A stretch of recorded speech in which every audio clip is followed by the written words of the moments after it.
예, 안녕하십니까. 오늘은 라피가 풀어내는 창세기 8번째 시간입니다. 많이 왔습니다. 많이 왔는데, 이제 오늘의 내용은 사실 좀 길어요. 사실 긴데, 이것도 이제 제가 오늘 보면은, 한 10페이지 정도, 10페이지 정도로, 그러니까 넘어가는 페이지가 10페이지 정도로 이렇게 줄였는데, 사실은 그러지가 못해요. 사실 이건 거의 제가 보니까 분량대로 얘기하자면, 한 20페이지 정도, 그 정도로 이야기를 해야 넉넉하게 얘기할 수 있지 않나, 이렇게 생각이 들 정도로, 사실은 쉽지 않습니다. 그런데, 되도록이면, 그렇게 하면 또 시간이 많이 가잖아요. 그래서 엑기스만 뽑아서 여러분들께 말씀드리고 어차피 여러분들이 다 읽으셔야 될 내용이고 아마 미리 다 읽으셨던 분들도 계실 겁니다. 아, 특별히 이제 오늘은 바이실라 그리고 그가 보냈다 이 부분도 역시 야곱에 관한 그러한 이야기예요. 그러니까 야곱에 대한 이야기 굉장히 분량을 크게 잡고 있고요. 그 뒷부분에 이제 요셉에 관한 이야기로 끝이 나죠. 창세기는. 그래서 이 다음 부분은 이제 그래서 결국은 창세기 앞부분에 창조에 대한 부분, 아브라함과 족장에 대한 부분, 이삭과 이제 야곱과 그 다음에 요셉에 대한 부분, 이제 그렇게 이야기를 하죠. 특별히 이제 아무래도 유대인이니까 유대인의 어떤 직관적인, 직접적인 어떤 족보의 어떤 조상들에 대해서 이야기를 주로 많이 하는 것을 볼 수 있습니다. 그러면 그 뒤에 있는 이게 바탕화면은 제가 이제 그 야곱에 대해서 이렇게 찾은 건데요. 이게 보니까 이제 야곱의 사다리가 이렇게 있죠, 그죠? 그래서 이게 이제 보니까 프레스코화잖아요, 그렇죠? 프레스코화하고 이게 이제 정교회 쪽에서 나오는 벽에다 그린 그 그림입니다. 이제 야곱이 여기 누워서 이렇게 누워서 자고 있고 꿈을 꾸는데 이제 하나님의 천사가 오르락내리락 하는 장면을 보고 이 부분에서는 뭔 것 같습니까? 씨름을 하고 있죠. 그러니까 이제 야곱의 스토리를 이렇게 프레스코와의 어떤 동방정교회에서 사용했던 그 내용을 우리가 볼 수 있습니다. 자, 그러면 바이실라 야곱에 대한 그런 내용을 한번 살펴볼 수 있습니다. 예, 육체적인 두려움과 도덕적인 번민 이 부분을 우리가 먼저 볼 때는 이걸 뭘 얘기하려고 그러냐면 딜레마예요, 딜레마. 예. 그러니까 또 토라라는 그러니까 특별히 이제 성경책 여기서는 이제 랍비가 풀어내는 창세기잖아요. 그러니까 이제 이걸 보면은 굉장히 어떤 방향에 대해서 그냥 직관적으로 넌 이렇게 해 이거 하지 마 이렇게 될 것 같지만 왜냐하면 율법서니까요. 창세기, 출애굽기, 레위기, 민수기, 신명기 이 5가지를 토라라 그래서 그죠? 예, 율법서입니다. 근데 율법서인데 이 율법서에서도 뭘 포함하느냐? 이 딜레마를 포함하고 있다는 거예요. 딜레마를. 이렇게 할 것인가 저렇게 할 것인가 이걸 선택할 것인가 저걸 선택할 것인가에 대한 범민에 대해서 마음을 열고 받아들이고 있다 하는 그러한 내용입니다. 이제 그럼 어떤 범민이냐?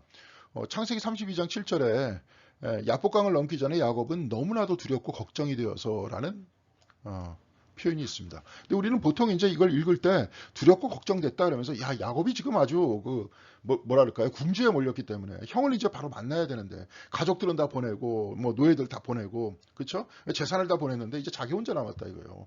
자기 혼자 남았는데 사실은 거기서 무슨 소식이 들려오면 여차하면 이제 뒤로 도망가려고 이러고 있었거든요. 그러니까 이런 상황 속에서 두렵고 걱정됐다 하는 것이 심약한 야곱의 모습을 이야기하는 것 아닌가 이렇게 이야기를 하는데 여기서는 이제 그렇게 파고듭니다. 두려움과 걱정의 차이점이 과연 뭐냐?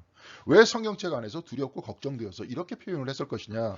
이런 이야기에 대해서 랍비 바르 일라이라는 사람은 죽임을 당할까 두렵고 누구한테? 형한테 죽임을 당할까 두려운 거예요. 두 번째는 죽일까 걱정됐다. 형이 죽이겠다고 오면 나도 나를 방어하기 위해서 형을 죽여야 될 거 아니야. 저 사람을 안 죽이면 내가 죽는데. 그러니까 두렵다는 것은 죽임을 당할까 두려운 것이고 걱정이 됐다는 것은 죽일까 봐 걱정이 됐다는 거예요.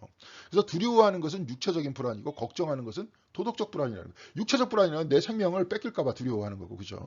걱정하는 것은 내가 이걸 형을 죽이는 게 맞냐 틀리냐 여기에 대한 도덕적인 문제였다는 거죠.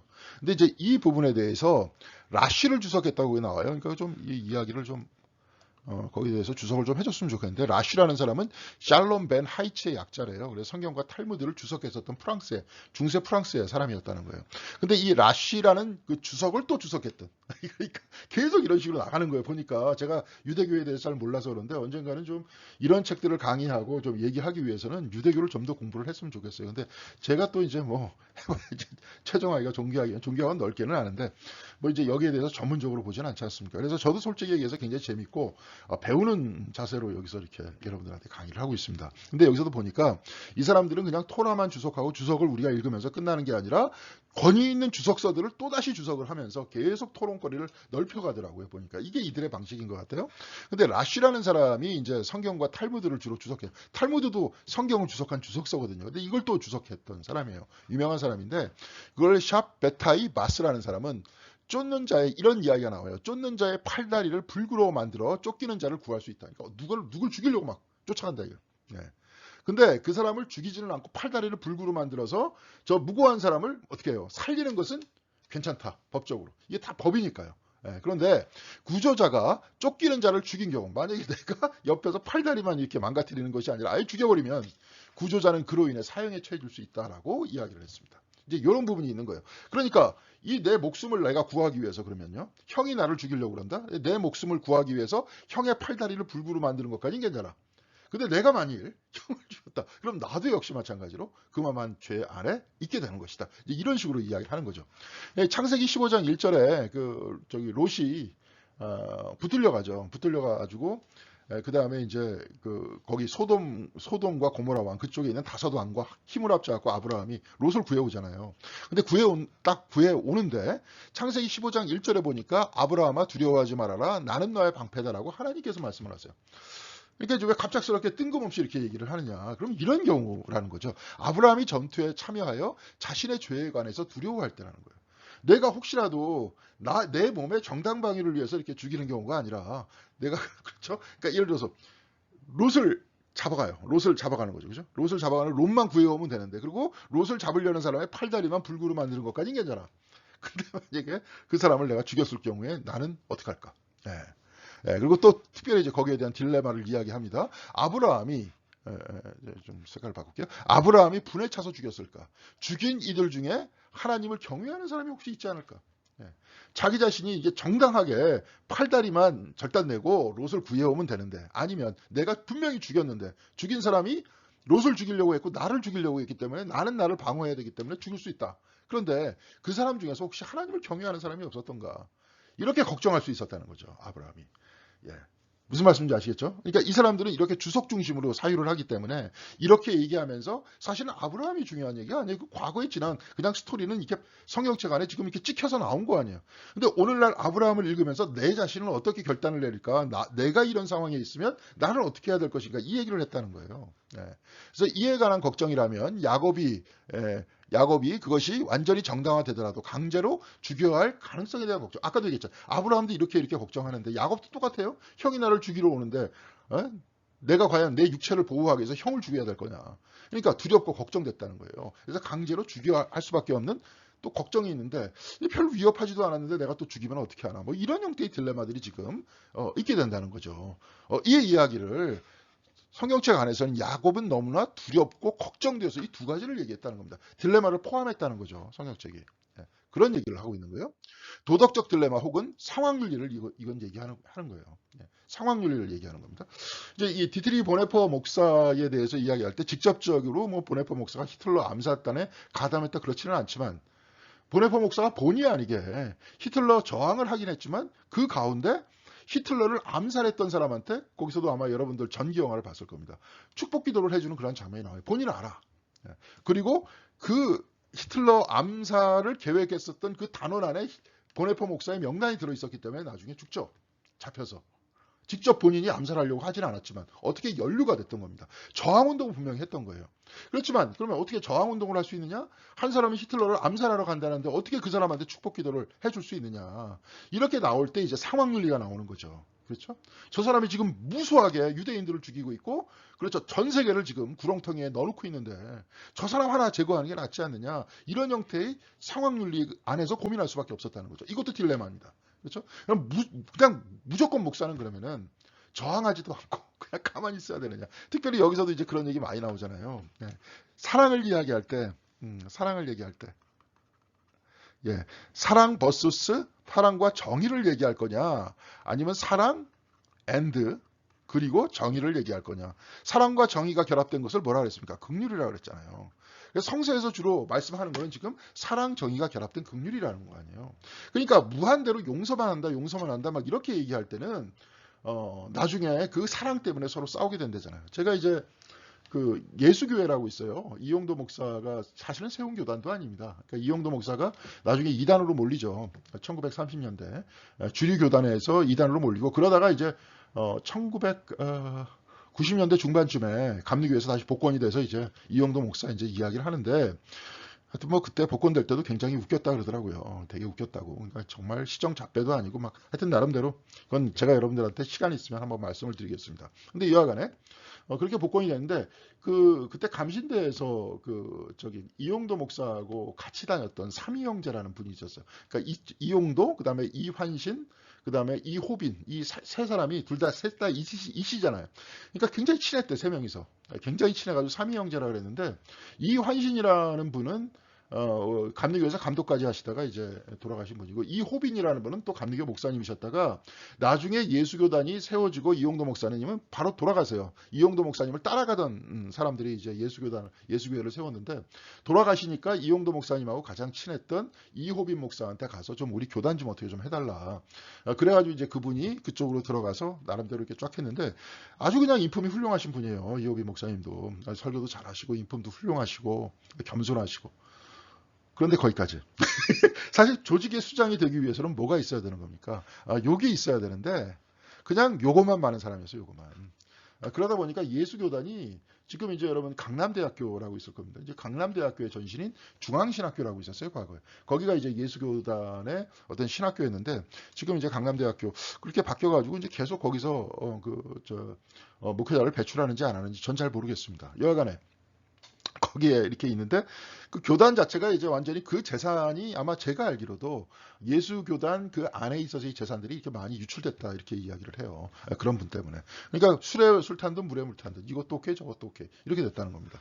그래서 이제 여기서도 사랑과 정의라는 이 두 가지가 굉장히 필요하다. 이 사랑과 정의가 결합된 긍휼이라는 것이 상당히 중요하다. 이제 이런 얘기입니다. 바로 이 부분 때문에 도덕적 딜레마가 나올 수밖에 없다는 거죠. 자, 그래서 여기서도 이제 이 사람이 여러 가지의 도덕적 딜레마를 이야기해요. 산모의 생명을 구하기 위해서는 그럼 낙태해도 되느냐? 그럼 살인이잖아요. 살인해도 되느냐? 그러면은 살인 안 하고 계속 가만히 있으면 둘 다 죽는데 그럼 어떻게 해야 되느냐? 이런 딜레마에 빠지잖아요. 그죠? 유대법을 준수하지 않는 부모를 과연 공경할 수 있을까? 도망자가 내 성에 들어왔을 때 거기서도 얘기해요. 여기서도 이제 우리가 쫙 보면은 여러분들이 아브라함이 상수리 나무 밭에 쫙 있었는데 하나님의 사자 세 명이 이렇게 쭉 지나가죠. 그러니까 그냥 와가지고 다 이렇게 환대하잖아요. 그리고 또 나중에 롯한테 그 중에 두 명이 이제 롯한테 딱 들어가가지고 있는데 바깥에 있는 그 소돔성에 있는 그 인간들이 그 사람 데리고 나와라 막 이렇게 난리를 치니까 롯이 절대로 못한다 이렇게 얘기하잖아요. 근데 그런 이유는 뭐냐? 유목민의 습성이에요. 자기의 영역 안에 들어와 있는 사람은 절대로 보호하는. 그게 이제 그들의 어떤 그거였어요. 전통이었고, 그러니까 아브라함의 경우도 그렇고, 롯의 경우도 그렇고, 그런 형태의 태도를 보이지 않습니까? 근데 그것도 마찬가지예요. 어떤 도망자가 내 성에 들어왔어. 근데 로마군이 뒤에서 쫓고 있어. 그러면서 로마군이 뭐냐면, 개를 내놓지 않으면 성에 있는 인간들을 싹 다 죽여버리겠다. 딱 그러면 어떻게 할 거냐. 그러니까 그 중에서 어떤 사람이 굉장히 어떤 중후한 사람이 그럼 내놓겠어. 우리 성에 있는 사람들의 목숨을 지키기 위해서 내놓겠어. 그러니까 이제 거기서 이렇게 하는 사람이 뭐냐면 그러면은 예언의 전통이 도대체 뭐냐. 그렇죠? 우리가 부끄럽지 않게 살아갈 수가 있겠느냐. 이렇게 질문할 수 있다는 거죠. 그러니까 여하간에 이런 모든 것들의 어떤 이 딜레마를 품어 안으면서 이 딜레마 속에서 우리가 어떻게 결단을 내려야 될까를 토라에서는 이야기를 하고 있다 하는 것이 굉장히 중요하다. 이 얘기입니다. 그래서 자신이 죽임을 당하도록 방치해서는 안 되죠. 그렇죠. 그러니까 형이 나를 죽이려고 그럴 때 내 자신의 목숨 확 내려올까요? 근데 아까도 얘기했지만 이 사랑이 풍부한 사람은 옛날에 이제 장일순 선생이라고 한살림을 만든 그분입니다. 그분이 그렇게 얘기를 했어요. 한번 제가 여러분들한테 얘기했나요? 어떤 사람이 칼을 푹 찔렀다 그러면은 칼을 이렇게 딱 빼서 칼을 이게 피를 닦으래 피를. 그 사람한테 칼을 주면서 참 수고하셨다고. 그 정도까지 가야 된다. 그 정도까지 마음 공부가 돼야 된다. 그분은 캐톨릭인데 굉장히 마음 공부를 굉장히 강조했던 그런 분이었습니다. 근데 그럴 사람이 얼마나 될까요? 하여튼. 근데 여기서는 자신의 죽임을 이렇게 방치하면 안 된다. 이게 굉장히 현실적인 얘기예요. 그러니까 제가 유대교 이분의 글을 읽으면서 이게 굉장히 현실적이다. 그렇다고 해서 이렇게 이런 부분이 있어요. 아주 감동적이진 않다. 아주 터칭하지는 않는. 왜냐하면 현실적인 얘기를 너무 많이 하고 굉장히 또 이 사람이 나중에 무슨 또 엉뚱한 얘기를 하더라고 보니까 뒤에 자기도 딴 사람 인용을 했는데 이 사람이 기독교를 이 사람이 이제 유대교인이라서 그런지 기독교를 굉장히 또 피상적으로 알아요. 이제 그 저는 좀 알잖아요. 그러니까 이제 그렇게 좀 이따가 이제 지적을 할 겁니다. 저도 하여튼 뭐 그래요. 다른 한편으로 다른 사람을 죽이지 말아야 한다. 그렇죠. 나도 내 목숨을 지켜야 되고 다른 사람을 죽이지 말아야 돼요. 그러나 둘 중 하나를 우리는 해야만 한다는 거예요. 야곱의 경우 한 원칙, 자기 방어. 한 원칙이 다른 원칙, 살인 금지보다 우선하는가? 우선하는가, 우선하지 않는가? 내 목숨을 지키는 게 우선하는가? 아니면 도덕적으로 형을 죽이지 말라 그러는 게 우선하는가? 이 두 가지를 이게 얘기하는 거예요. 그러니까 옳은 일을 한다면 양심의 가책이나 죄책감을 느끼지 않지만 옳은 일을 한다면 그죠? 자기가 정당한 일을 한다면. 근데 이 나중에 이제 굉장히 나는 저도 아까도 얘기했지만 이성이라든지 저는 굉장히 이걸 강조합니다. 사실 이성이라든지 이거 엉뚱한데 가스라이팅 돼가지고 사람을 죽이면서 난 옳은 일을 하고 있다 이렇게 얘기하면 답 없습니다. 종교가 그럴 경우 많잖아요. 답 없습니다 진짜. 그러니까 이게 굉장히 중요한 겁니다. 그리고 윤리가 굉장히 중요한 얘기예요. 저는 그런 거 많이 봤습니다. 여러분 많이 봤잖아요. 옛날에 백백교라고 뭐 사람들 집단으로 학살하고 막 우리나라 그 일제시대 때 있었던 종교인데 일종의 그 어떤 동학유에서부터 증상교하고 짬뽕돼 갖고 나온 종교였는데 거기서 얼마나 사람을 많이 죽였는데요. 근데 그 사람들이 다 교주한테 충성한다면서 사람을 다 죽였잖아요. 옛날에 인민사원이라고 거기서는 사람들한테 다 뭐 어떻게 했습니까? 독약 먹고 그 자리에서 자살해라. 거기서 그렇게 얘기를 했어요. 이름이 갑자기 생각 안 나네. 거기 교주가. 그러니까 사람들이 다 거기서 독약 먹고 다 자살했습니다. 그 자리에서. 이게 굉장히 위험한 거예요. 그러니까 양심의 가책이나 죄책감에 대한 문제는 이 안에 굉장히 뭐랄까요 이성이 들어가야 되는 문제예요. 그렇지만 여하간에 옳은 일을 한다면 양심의 가책이나 죄책감을 느끼지 않지만 취해야 할 행동에 대해 여전히 후회나 슬픔을 느낄 수도 있다는 거예요. 그렇죠? 내가 그때 이걸 선택했으면 그러니까 이 모든 부분을 포함하면서 얘기를 하고 있다 그런 얘기입니다. 그래서 유대교 혹은 구약 성서적 전통은 딜레마를 허용하고 있다는 거예요. 딜레마를 허용하지 않으면 극단적이 된다는 거죠.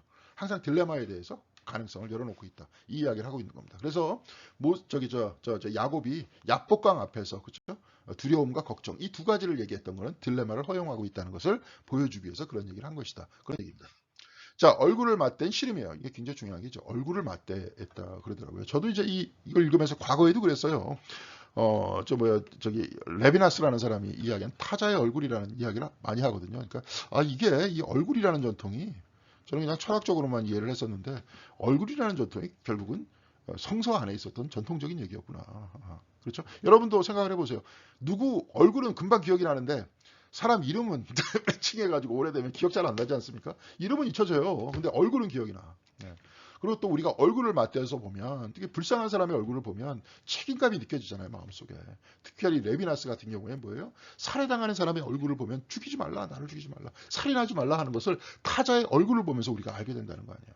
그러니까 십계명에 있어서 이거 모든 표현은 여호와의 얼굴을 맞대어 보면서 하나님 외에는 다른 신을 섬기지 말라. 그런 책임감이 우리들한테 느껴진다는 거죠. 이 얼굴이 굉장히 중요한 겁니다. 그래서 이제 얼굴을 맞댄 씨름을 이야기하는데요. 창세기 32장 24절에는 뒤에 홀로 남았는데 어떤 이가 나타나 야곱을 붙잡고 동이 틀 때까지 씨름을 했다. 그는 도저히 야곱을 이길 수 없다는 것을 알고서 야곱의 엉덩이뼈를 쳤다. 그러니까 이제 이길 수 있다 없다 하는 것은 이게 이후에 여러분들이 이렇게 같이 우리가 읽겠지만 뭐 힘이 모자랐다. 그게 아니라 야곱이 놓아주지 않았다는 거예요. 놓아주지 않았다는 겁니다. 근데 그 사람이 과연 누구냐? 여기서는 하나님이라고 얘기 안 했는데 야곱을 하나님이라고 얘기했어요. 그렇게 이야기를 합니다. 이제 그 사람은 호세아서 12장 4절에는 야곱은 천사와 싸워서 이기자 울면서 은총을 간구하였다. 하나님은 베델에서 그를 만나시고 거기에서 우리에게 말씀하셨다. 그러니까 호세아서에서는 야곱과 싸운 그 어떤 존재를 천사라고 얘기했다는 거예요. 그러니까 우리도 전통적으로 천사라고 생각을 하잖아요. 그래서 아까 그 프레스코아에서도 날개 달린 천사하고 야곱이 싸우고 있지 않습니까? 혹은 어떤 저기 거 뭡니까 미드라시를 이제 또 기록한 랍비 중에 어떤 사람은 혹시 에서의 수호신이 아니었겠냐? 그렇지만 이게 보니까 야곱에게 있어서 그는 하나님이었다. 그래서 분이엘이라는 표현을 쓰잖아요. 내가 하나님의 얼굴을 배웠어도 나는 죽지 않았다. 그래서 분이엘이다. 이제 그 장소를 분이엘이라고 했다는 거예요. 야복강 앞을. 그래서 이제 나중에 사람들이 그랬겠죠. 야복강 앞에 딱 지날 때마다 여기는 분이엘이다 하면서 기억하면서 지나가지 않았겠습니까?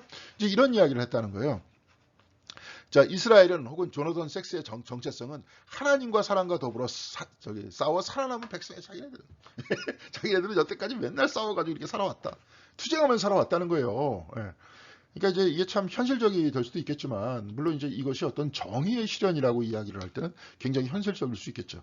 그렇지만 지금 팔레스타인한테 하는 짓을 보세요. 예. 그걸 이야기하면서 자기는 하나님과 더불어 싸워서 살아남은 백성이다. 지금도 싸우고 있다. 이렇게 얘기할 수 있을 거 아니에요. 그래서 팔레스타인의 저 백그라운드는 뭐예요? 아랍 세력이다. 악의 세력이다. 예?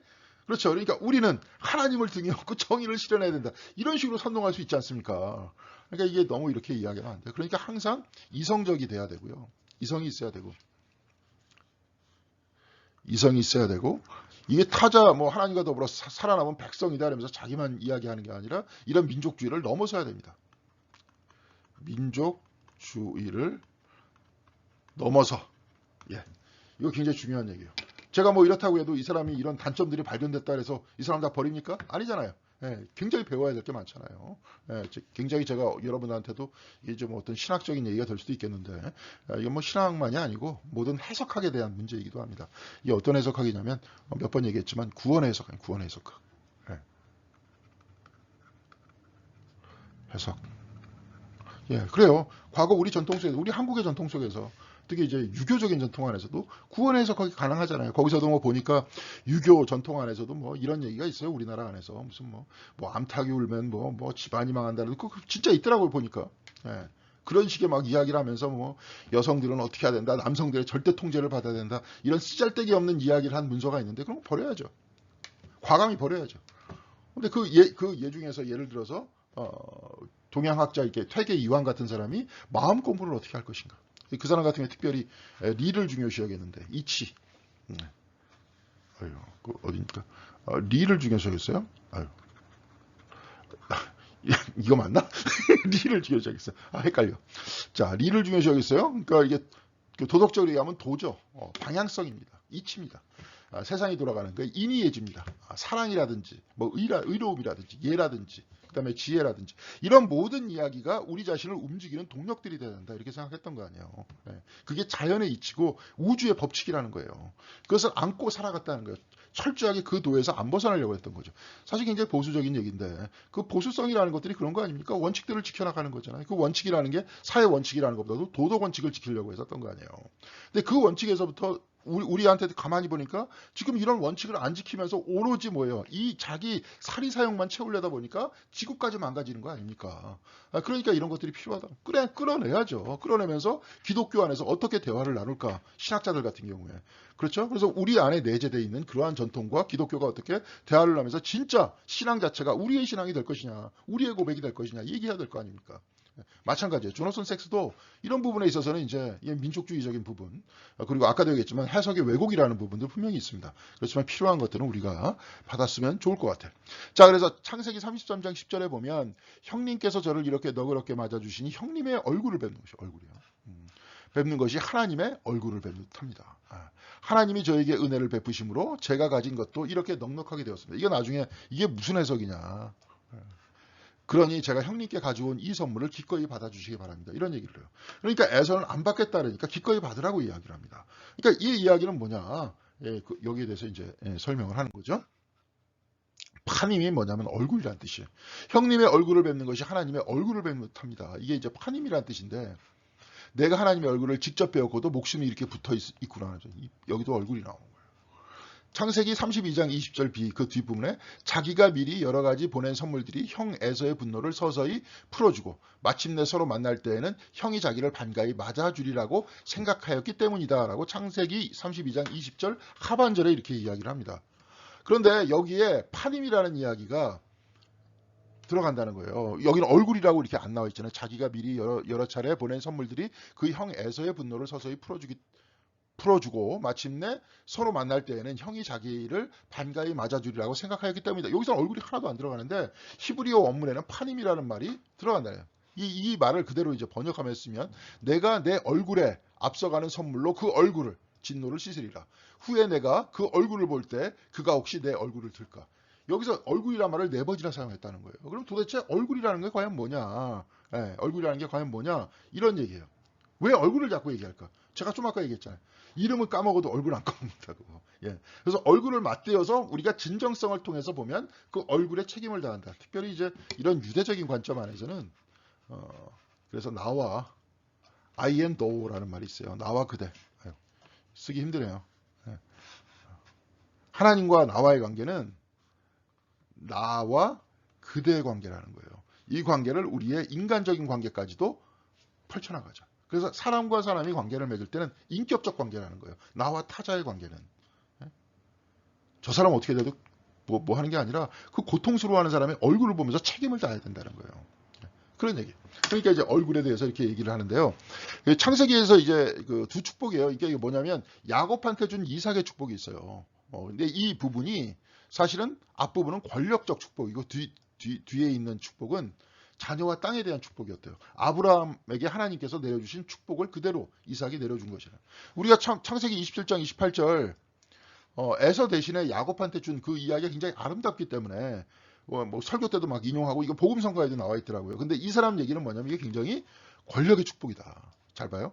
하나님은 하늘에서 이슬을 내려주시고 땅을 기름지게 하시고 곡식과 새포도주가 너에게 넉넉하게 하실 것이다. 이게 참 좋은 축복이죠. 여러 민족이 너를 섬기고 이거 권력이잖아요. 넌 권력을 잡게 될 것이다. 백성들이 너에게 무릎을 꿇을 것이다. 권력이잖아요. 너는 너의 친척들을 다스리고 권력이잖아요. 너의 어머니의 자손들이 너에게 무릎을 꿇을 것이다. 권력이잖아요. 너를 저주하는 사람마다 저주를 받고 너를 축복하는 사람마다 복을 받을 것이다. 이거는 아브라함한테 가는 축복이죠. 그러니까 서로 축복하며 살라는 거죠. 그런데 중간에 갑자기 29절에 앞부분에 여러 민족이 너를 섬기고 백성들이 너에게 무릎을 꿇고 너는 너의 친척들을 다스리고 너의 어머니의 자손들이 너에게 무릎을 꿇을 것이다 라고 이야기하는 권력적 언어를 사용한다는 거예요. 근데 이제 이삭이 눈이 멀었을 때 에서인 줄 알고 이렇게 축복을 해줬다는 거예요.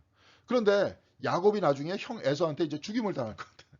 이제 죽을 것 같다 이거예요. 삼촌 집으로 도망을 가는데 도망을 가는 야곱을 딱 붙들고 이삭이 다시 축복을 해줍니다. 전능하신 하나님이 너에게 복을 주셔서 너로 생육하고 번성하게 하시고 창세기 제1장에 하나님께서 내려주신 복이 뭡니까? 모든 생명체한테 생육하고 번성하라. 그래서 우리가 한번 읽어봤잖아요. 원죄 이전에 뭐가 있어요? 원복이 있었다. 그래서 원죄라는 것들은 어디를 통해서 간다 그랬어요? 성을 통해서, 성욕을 통해서 죄가 밑으로 내려간다라고 어거스틴이 얘기했는데 근데 창세기 1장에 보니까 생육하고 번성하라. 바로 이것이 하나님의 복이더라. 여기서도 생육하고 번성하라. 이렇게 얘기하잖아요. 생육 번성은 건 뭘로 합니까? 그러니까 여기서부터 이제 어거스틴에 대한 비판이 들어갔었잖아요. 마침내 내가 여러 민족을 낳게 하실 것이다. 내가 이제 민족을 낳는다 그러잖아요. 하나님이 아브라함에게 허락하신 복을 너와 네 자손에게도 주셔서 내가 지금 나그네 살이를 하고 있는 이 땅, 하나님이 아브라함에게 주신 이 땅을 내가 유산으로 받을 수 있도록 해주길 바란다. 자녀와 땅에 대해서만 이야기하잖아요. 아브라함한테도 하나님께서 이렇게 복을 내려주셨다는 거예요. 이삭도 이제 이렇게 복을 내려줬다는 거예요. 자, 그러니까 아까 이야기를 했던 거예요. 내가 넉넉하오니 형한테 드립니다. 그 이야기가 과연 무엇인지를 이 두 가지의 축복을 중심으로 풀어내고 있습니다. 하나님은 아브라함에게 결코 하늘의 이슬과 땅의 풍요로움을 약속하지 않으셨고 여기서 이제 그것까지도 약속하지 않으셨대요. 내 형제의 주가 되고 내 어머니의 아들들이 너한테 절하리라. 이런 권력의 언어도 사용하지 않았다는 거예요. 이삭이 권력의 축복을 내려준 것은 이삭을 에서라고 착각했을 때 이렇게 얘기했던 거예요. 그래서 이삭이 야곱의 얼굴을 보지 못하고 음성을 듣지 못하고 미각과 촉각과 후각의 증거를 사람의 음성보다도 또한 얼굴을 맞대어 보는 것보다도 더 신뢰했을 때 그는 착각해가지고 무슨 축복을 내려줬다는 거예요? 권력의 축복을 내려줬다는 거죠. 권력. 아브라함은 내면의 음성에 귀 기울일 수 있는 확신의 힘을 가지고 있었고요. 이삭은 희생의 실체를 통한 용기를 가지고 있었고요. 야곱은 정체성을 가지고 있었대요. 나중에 한번 보세요.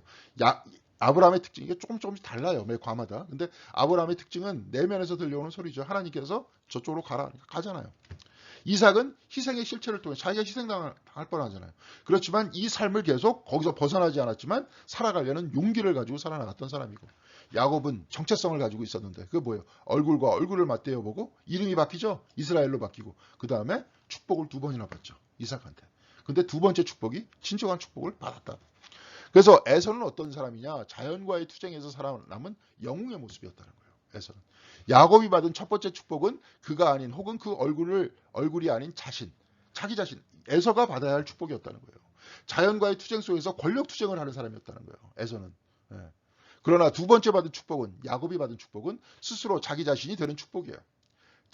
자연의 사람이 아니라 자기 자신이었다 했다는 거예요. 이게 뭐예요? 생육하고 번성하는 거잖아요. 그리고 곧 나는 누구인가? 이 생육하고 번성하는 삶 속에서 내가 하나님의 백성으로서 어떻게 살아갈 것인가? 거기에 대해서 받은 축복이었다는 거예요. 그러니까 두 번째 축복은 자기 자신이 되는 축복이었다는 거죠.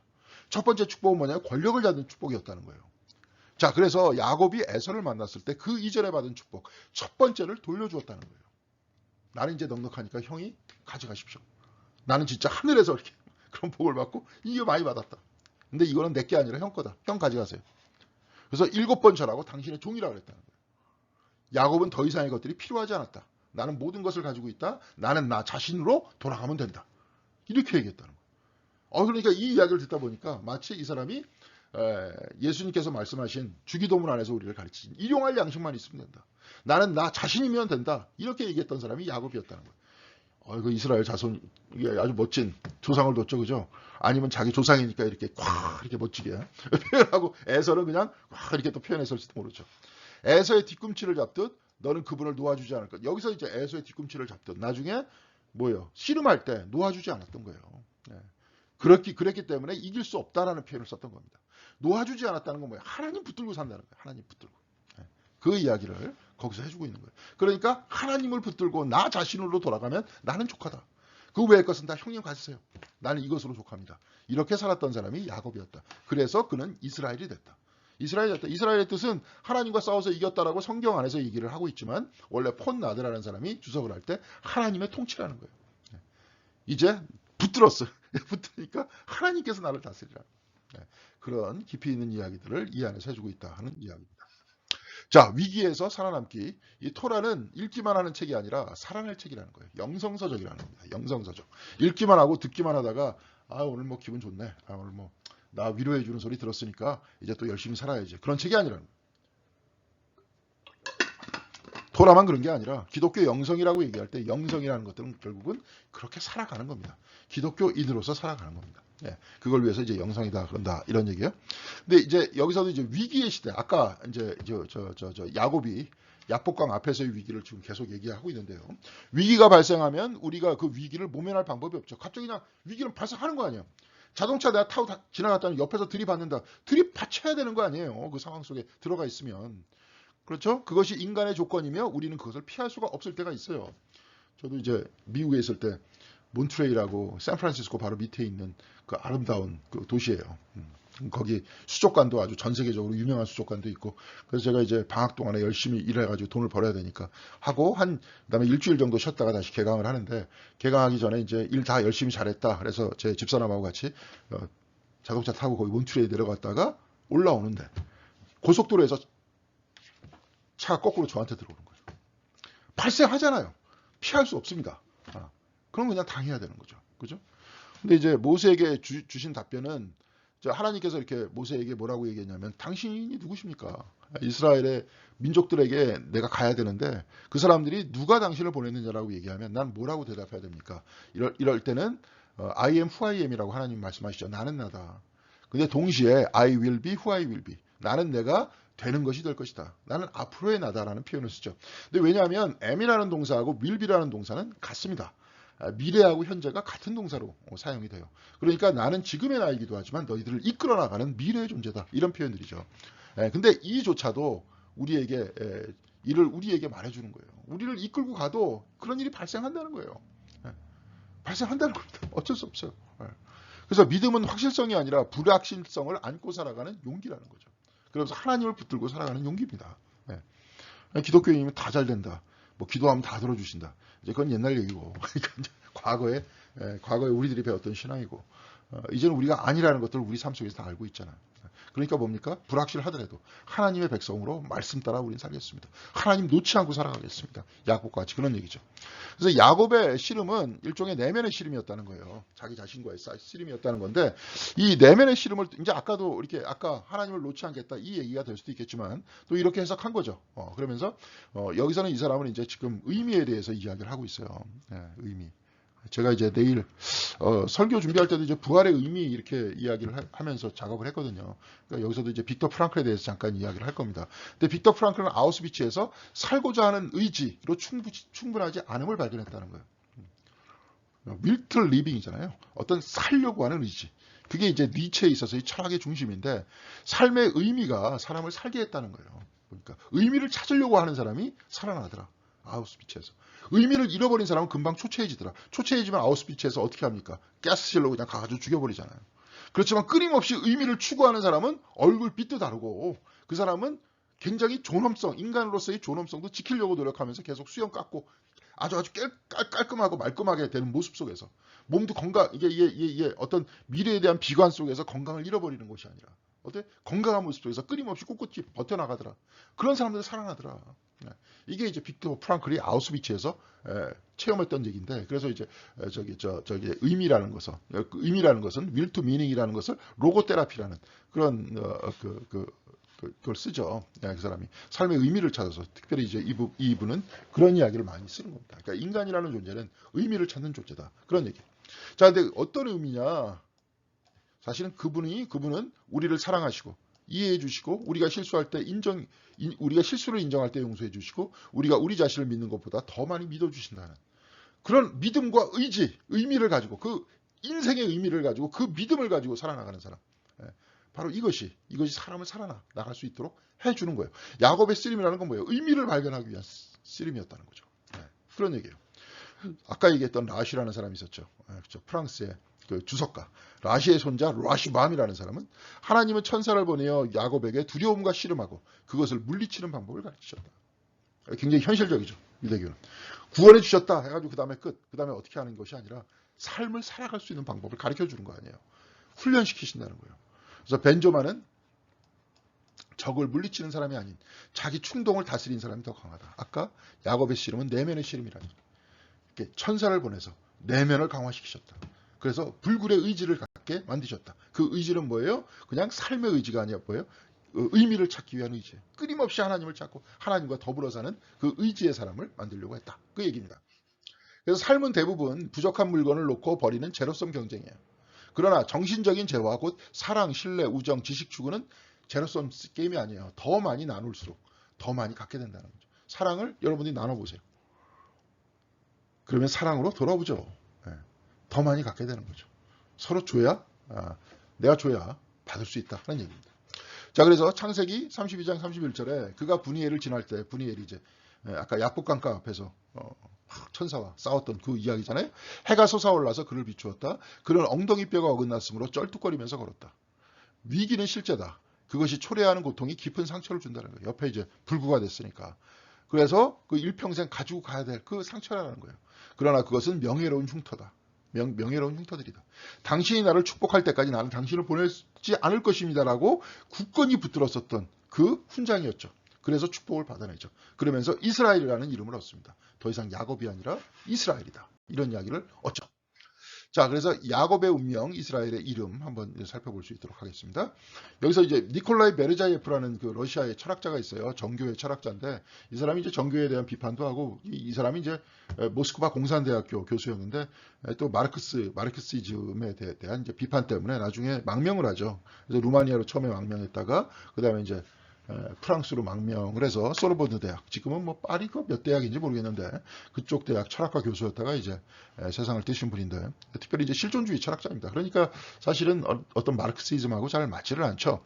근데 역사의 의미 중에서 유대인에 대해서 칭송했던 부분이 있다는 거예요. 그래서 유대인의 생존, 파괴에 대한 저항, 절대적으로 특이한 조건에서의 인내, 역사에서 그들이 수행한 운명적인 역할, 이 모든 것이 그들의 운명을 독특입니다. 아까 프로필링인데 독특하고 신비한 토대를 가리킨다. 그들은 어떤 내세지향적 삶이 아니라 현세지향적 삶을 살면서 여기서 극복하려고 노력을 했다. 이제 그 부분을 칭찬을 했다는 거예요. 근데 베르자예프는 마르크스주의를 메시아 시대에 대한 유대인의 세속화된 버전으로 간주했다. 그러니까 특별히 이게 뭐냐면 여러분들 출애굽기를 잘 보시면 그렇죠. 모세가 이끌고 나가잖아요. 모세가 이끌고 광야로 나가잖아요. 그렇죠? 그러면서 새로운 땅으로 가잖아요. 이 모든 과정을 뭐랄까요? 세속화된 버전으로 봤다는 거예요. 네. 저 공산주의 뭐 그리 얘기할 때 혁명을 일으켜서 그 다음에 어떻게 합니까? 혁명을 일으켜서 프롤레타리아가 독재를 해서 완전히 거기에 있는 사람들이 과거에 부르주아지들에 의해서 살아왔던 삶의 방식이 변형이 되면서 그 다음에 계급 없는 사회가 된다. 뭐 이런 형태의 이야기들을 거기서도 그러잖아요. 우리 저기 출애굽기 같은 경우 보면은 하나님께서 만나와 메추라기를 공평하게 나눠주시잖아요. 그러다가 더 거둬들인 사람들 같은 경우에 그 다음날 다 썩잖아요. 그래서 잉여 자본을 갖지 못하게 했다는 거죠. 마르크스 주의자들, 그런 주의자들 같은 경우에는. 그래서 그런 공평성이라는 것들이 나중에 가나안 땅에 가가지고 실현되지 않았죠. 실현되지 않았는데, 나름대로 이제 마르크스 같은 사람은 그렇게 봤다 하면서 베르자예프 같은 경우에는 그런 형태의 세속화된 버전이다. 이렇게 얘기했다는 거예요. 이 이야기는 뭐냐면, 불가능하다. 불가능하다. 이 이야기를 펼쳐내고 있죠. 우리도 불가능하잖아요. 성경에서 보니까 가나안 땅에 들어가서 그 사람들이 어떻게 합니까? 똑같이 우상 숭배하고 똑같이 그냥 가난한 사람들의 어떤 머리에 있는 티끌까지 탐내면서 막 이렇게 살았잖아요. 자, 그러면서 베르자예프는 진리, 정의, 행복은 땅이 아니라 하늘에 속해 있다라고 이야기를 했다는 거예요. 그래서 하나님께서 도래하신다. 그래서 하나님의 은총으로 주어진다. 이제 이 기독교적인 얘기를 했는데, 이런 형태의 버전을 이 사람 같은 경우엔 영지주의다라는 표현을 씁니다. 이렇게 그래서 우리는 고통, 악, 불안전함이 인간이 피할 수 없는 운명이 아니다라고 자기는 믿고 있다는 거예요. 유대교에서는 그렇다. 고통, 악, 불안전함. 우리는 이런 악한 세상에 태어났다. 우리는. 그래서 하나님 나라를 향해서 가야 된다. 이제 이렇게 얘기하는 거. 그래서 우린 두 가지잖아요. 특별히 이제 감리교 웨슬리 같은 경우에는 성화라는 게, 그러니까 이게 뭐냐면 칭의가 있고 성화라는 게 있고.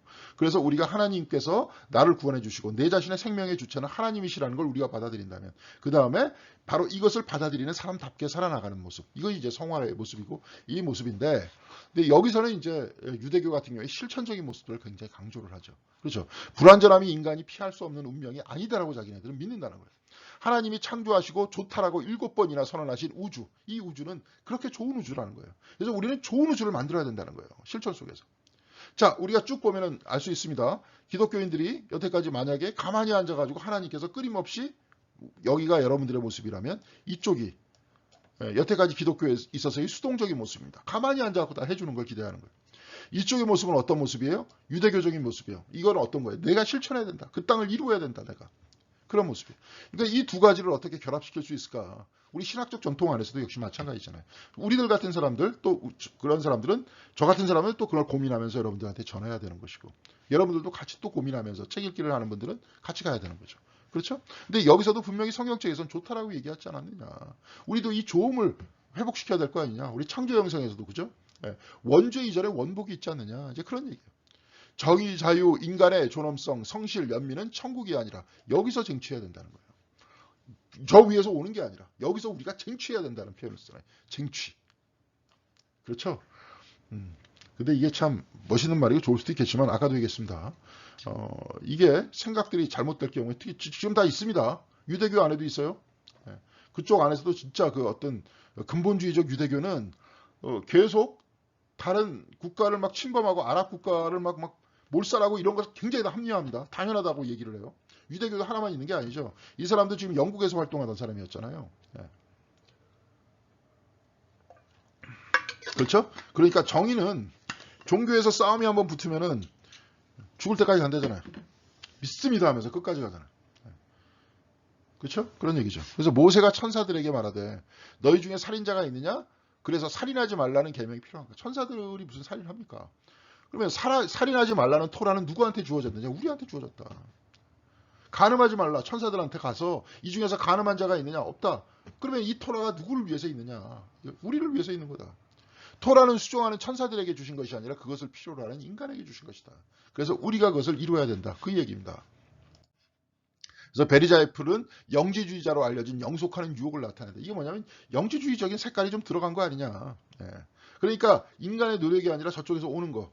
근데 그렇게 얘기하면 안 돼요. 이 사람도. 이게 왜냐? 우리가 주는 이게 숨이라는 거 있잖아요. 숨. 생명. 이것은 내게 아니잖아요. 하나님께서 주어준 거잖아요. 그죠? 이것을 가지고 우리가 이루면서 이 땅에서 사는 거잖아요. 그리고 나서 우리는 이 영지주의라고 얘기할 수 없다는 게 뭐냐면, 기독교 신앙은 뭐가 있습니까? 부활이라고 하는 영생이 있잖아요. 그죠? 자, 그래요. 그래서 영지주의는 고대의 것이고 불가사의하게 들리지만 그 매력은 시대를 초월하고 강력하다. 그러니까 이제 이게 베르자예프 뭐 기독교 이제 다 영지주의라는 겁니다. 이 사람 얘기는. 그러고 싶은 거예요, 지금. 말을 하고 싶은데 말을 막 못하고 이제 돌려서 얘기하는 겁니다. 애둘러서. 근데 사실 기독교 안에서도 예수께서 육체를 입고 부활하셨다 이런 표현들을 쓰잖아요.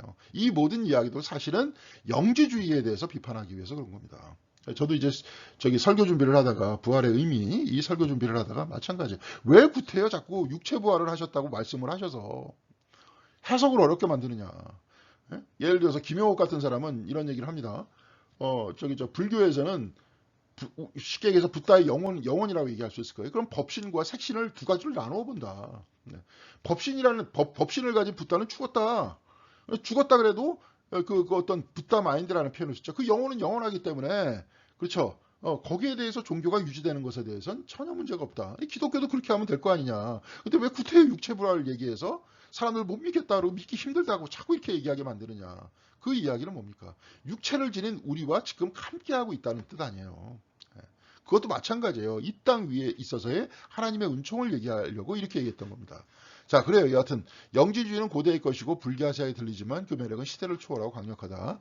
종교는 우리를 세상에 무관심하게 만들거나 세상과 화해할 수 있게 한다는 거예요. 예. 즉 이곳은 하나님이 발견되는 곳이 아니기 때문에 무관심하거나 어떤 면에서 인간의 고통은 오는 세상에서 보상을 얻기 위한 하나님의 뜻이다. 이렇게 얘기하는 게 굉장히 큰 유혹이라는 거죠.